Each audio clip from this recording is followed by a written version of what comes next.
حضرت امام قاسم امام حسن کے بیٹے، ایک ہی جوان ایسا ہے جو میدان میں موجود ایک بہت بڑا پہلوان مقابل میں آیا تھا، اور اس نے یہ کہا تھا کہ میں اس بچے کے مقابل کا لائق نہیں ہوں، یہ بچہ میرے لائق نہیں ہے، میں تو اپنے بیٹے بھیجتا ہوں۔ اس کے 4 بیٹے تھے اس پہلوان۔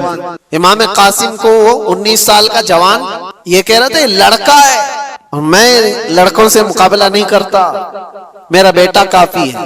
پہلے اپنے بیٹے کو بھیجا امام قاسم کے مقابل میں، منٹ نہیں گزرے تھے کہ گاجر کی طرح کاٹ کے رکھ دیا۔ دوسرے بیٹے کو بھیجا، امام قاسم نے اس کی گردن اڑا دی۔ تیسرا آیا، تیسرا بھی مر گیا۔ چوتھا آیا، چوتھا بھی مر گیا۔ ایک حیدر کرار کا شہزادہ ہے، پہلوان کے 4 پہلوان بیٹوں کو منٹوں میں اڑا دیا۔ ارے ان کو پانی دیے ہوتے تو 22,000 کو ایک امام قاسم ہی ختم کر دیتا،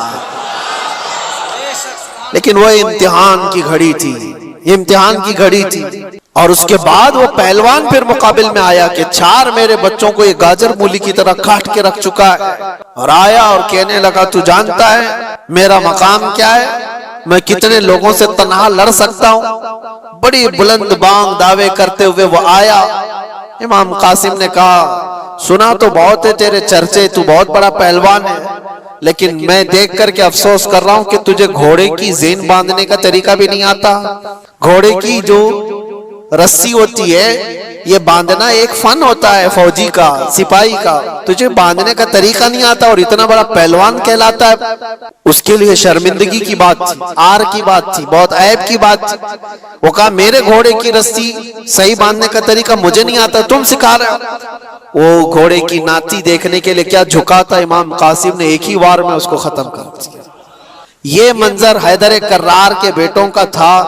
میں آپ کو اس لیے بتا رہا ہوں کہ صرف اور صرف شہداء کرام کی شہادت ہی نہیں، یہ بھی بتاؤ کہ مارا بھی کیسے۔ امام حسین کا جذبہ صرف یہ نہیں کہ کچھ آ جائے تو مر جاؤ، کٹ جاؤ، نہیں، امام عالی مقام نے کہا ہے کہ مر جانا اور کٹ جانا یہ مقدر میں ہوگا، اللہ تعالیٰ نے لکھا ہوگا تو ہوگا، لیکن اس وقت کے آنے سے پہلے تک اپنے ضمیر کا سودا کر کے کسی سے ہاتھ ملانا یہ حسینی ایمان نہیں ہے۔ جب تک دم میں دم ہے مقابلہ کرو، ہاتھ تمہارا ہوگا، مار اللہ کی ہوگی۔